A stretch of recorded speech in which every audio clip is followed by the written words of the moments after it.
Hi there, Cosmic Family. My name is Jalial, and today I'm going to talk about the energies of the next week from December 12th until December 14th. So we have came from very moving days. I don't know if I'm expressing myself correctly today, but that full moon in Gemini of the past week in square with the lunar nodes was shaky because always tensions with the nodes are pushing us to take paths that even if we can recognize that are evolutionary, they could cause a lot of discomfort in some cases. And yesterday I was explaining that there are contacts between planets of great closure, and that require to have patience with oneself, with ourselves, sorry, to process and overall to sustain ourselves in what we have and what we understood that is the correct direction for our soul, that not always it is aligned with what the ego desires. And I'm going to go in order, but remember that transits, we are feeling them days before, days after, and even there are aspects that we could feel the whole week. I'm going to clarify on each aspect. Okay, at the beginning of the week, we have the square between Mars in Sagittarius and Saturn in Pisces on December 8th. I talked about this yesterday in the last two videos, actually. This is something that we are going to feel until December 12th. And as I explained already this, I am not going to expand on it, but it is important to take pauses before deciding or doing something, especially when we are not very aware, we are not observing with consciousness the consequences, because they are going to be shown. Squares with Saturn could give us great lessons. And other important thing is to connect to earth, to seek for connecting with dreams and visions that are actually possible, because we can take steps to concretize them, and to limit what many times from our conditionings of the ego we desire to do, but we know that deep down that is not something that brings growth. So something that is going to be very powerful this week is the energy of Neptune, because on December 10th, sorry, today I'm very mixed up with the numbers, December 10th awakens and Neptune becomes direct, and right now it is going to say the last goodbye to Pisces, because it is not going to come back in 160 years. So there are many things that we are going to understand the dimension. I am referring in the collective level in years, when we go through the years and we look backwards and we understand what this time of humanity was. Neptune is its domicile. So in its passage through here, I think that emphasized a lot the need of a spiritual connection, of how our society, disconnected from the spiritual plane, cannot function anymore, nor our structures, nor the education, not anything. But also how spirituality stops to be real connection when it is used to escape from the material plane, when there is this ritual behavior, when you do things that seem to be spiritual, assisting to a temple, reading a book that you consider that is sacred, reciting mantras, but then in actions or projects, in your daily life, there is no alignment or practicality with what you are incorporating. Or, the other perspective could be living isolated, meditating for 20 years without, in the end, offering to the world the revelation of light that soul came here to offer.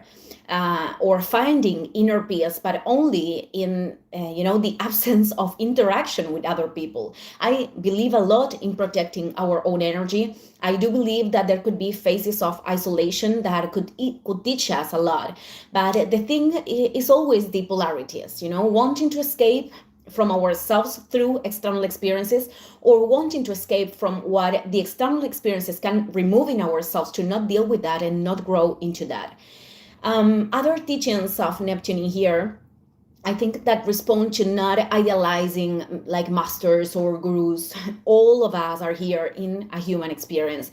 Clearly, some people could have other levels of knowledge. I am not referring to knowledge as a theoretical information, but more as an information that is also applied. Actually, Neptune is intuitive wisdom. So sharing that intuitive wisdom, of course, could collaborate with others. It's good to share what we have learned when we feel the calling to do that. But it is for other people following their own souls, connect with their own path, and not to gain, followers. But I think that there is no human being incarnated in here that has done that without experimenting imbalances, nor Buddha nor Jesus. And for I don't care. I mean the kind of consciousness or the amplification of consciousness that soul can have. Going through this plane implies experimenting humanity to learn to elevate ourselves over those conditionings, accepting and integrating what we are in our imperfection. Because if not, there is no possibility of elevating consciousness if we don't connect with the truth of who we are. At first, and I mean our conditionings in the things that we could have sustained, that we learned from our families, the culture, and that are not collaborating anymore. And to later, of course, remind or remember an essence in us. I think that it's also important to transmit, that we don't have to reach any level of perfection, because that could also be an idealized pretension of the ego. It is just keep growing. Okay.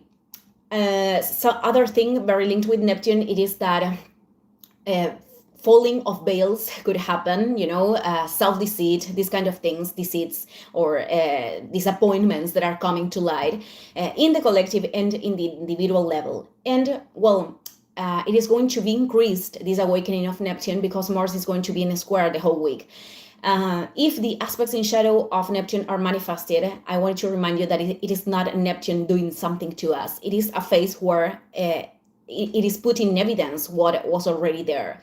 So if you are experimenting, for example, low energy, it's good to be aware in which moments, because that is going to be linked with perceptions, situations, or actions that are not responding to that connection with the soul. If you have this mental fog, sensation of lack of sense, of being lost, confusion, sadness, there could be a resistance to listen to the intuition. Listen to what the intuition is indicating. And also could be a moment to learn to trust in things, even if we don't have the whole information in the rational level, because Neptune actually it is the planet that has the function of dissolve mental barriers, and it is about connecting with the tiny certainties that we are transiting exactly what we need to transit right now, that we aren't lost. So we can bring ourselves to the present and focus in what inspires us and what returns us to life. You could be more sensitive, emotional, and permeable to the emotions of others. This is not something negative or positive. I mean, if you are losing your boundaries, or this is creates difficulties to continue with your experience, well, there could be an excess of emotionality. Neptune is the planet that rules the subtle worlds, our imagination, the onirical planes. So these are special days to create, to enter in contact with the channel that we all are, but with discernment. So I'm going to talk about Neptune a little bit more in the end. And well, this same day, Mercury in Scorpio is going to make an opposition with Uranus retrograde in Taurus. This opposition is the third one that Mercury does. The previous ones happened on October 29th and November 19th with Mercury retrograde. This is the last one. I am mentioning them because perhaps you can remember experiences that were connected. We can connect them, in fact, in these dates. But this is not only the last of the series of the three. Mercury in Scorpio is not going to phase with Uranus in Taurus again, because the next oppositions are going to be given in the axis Sagittarius Gemini. Uranus in 2026 enters Gemini to make its definite transit. So this tension is being special and could be a little bit moving. We have been experimenting this since the last week with the full moon in Gemini, because Mercury is the ruler. And well, this is about receiving news that perhaps are surprising us. And because it happened 2 times before, we could have felt that that situation has to change, but perhaps we weren't expecting the way that is changing.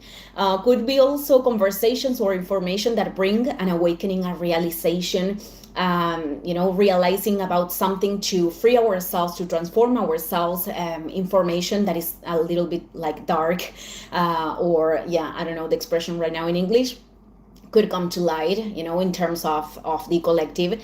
Could also be a communication that involves a radical cut, having to transmit something that we know that changes all the circumstances.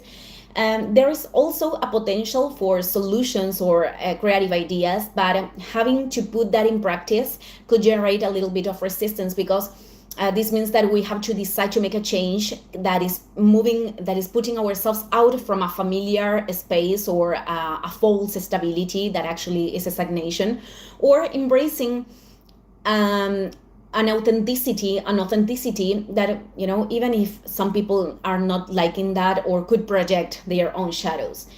Okay, we'll continue. On December 11th, Venus in Sagittarius make a square with the lunar nodes. I'm going to expand on this later, but basically we are talking about relationships of any kind, but that at this moment are incarnating a lesson or an evolutionary purpose. Also, we talk about topics linked with resources, your career, something that you want to learn, more linked with Venus in Sagittarius. And this is a choice that, without mattering the area and the way that is given, it is going to imply letting go of a repetitive pattern, to move forward towards a new form of relating, of bonding with other people or with ourselves, and to also be aligned with what we value. But it is very related with something that was already shown in the previous lunation in Gemini. So Mercury this same day in Scorpio creates a trine with Neptune in Pisces. This is a beautiful aspect, because after the opposition with Uranus, it is this opportunity to cultivate acceptance of transiting emotions, perhaps without that much resistance, or turning those inner states into creativity that can help or serve to other people. After that, Mercury enters Sagittarius. It is said that it is not the best position of Mercury, because it is in the opposite sign of its domicile. But well, Mercury in Sagittarius is here to think big, to have a more optimistic vision of the experience for the people that have perhaps the contrary, the opposite polarity, to get into knowledge that are approaching us to an inner truth, or to communicate, to teach something that we have information. But this could be also a Mercury that speaks more than it should, saying things that later we cannot accomplish, or losing focus of details that are important, that are modificating the information or the communication.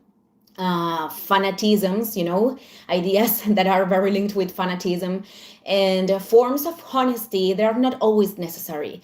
I am not in agreement, and I learned about this, that we always have to say what we think, because it's my opinion, it's my truth. There are moments, there are forms, and there are people with whom that is not contributing at all.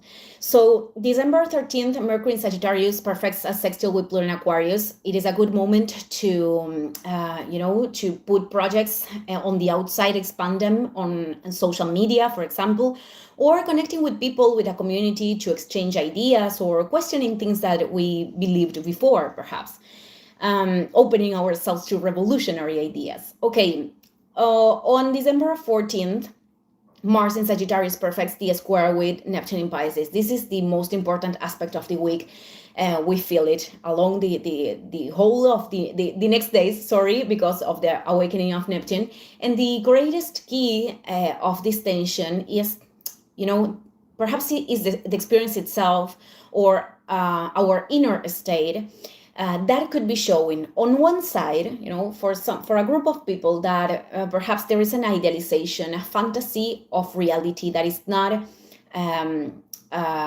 something that we can sustain anymore if we really want to move forward towards possibilities, real possibilities of connecting with dreams of the soul.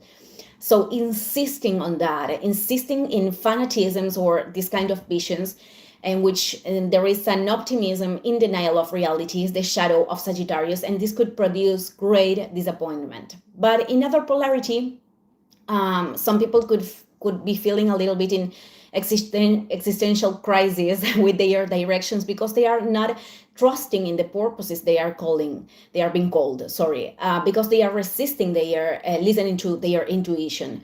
And well, they could be resisting that because the decision requires certain level of courage, which is linked with Mars, requires to let go of something that they wanted to believe, or continuing in the process, even though there are not like a rational confirmations. It is just about, I feel that this is the way. But the mind, has the fear that, perhaps it is not like that. And to know which is the polarity that is being manifested in ourselves, we have to be very honest. There is no magic formula, because both of them are forms of self-deceit, but it's precisely what is being tested right now, and the veil that we need to retire. Also, it is important to pay a lot of attention on how we are feeling with opportunities, because these transits are very typical with frauds, with scams, these kind of things. Or opportunities that actually don't have much possibility of being materialized, and the intuition is going to tell us, so we just have to pay attention to that. Okay, and the last transit, it is the Sun in Sagittarius making a sextile with Chiron in Aries. This is a chance of taking decisions or investing our energy. Even we could have fears, insecurities, or painful experiences that we have lived in our past. We all went through that, pain, and understanding that everything has a higher sense, and that the pain that perhaps once conditioned us, and that not necessarily with Chiron is going to disappear. The perception of feeling that I am not that confident in that area or with that initiative, or believing that there are people that can do that better, because the Chironian wound could have the tendency to make comparisons.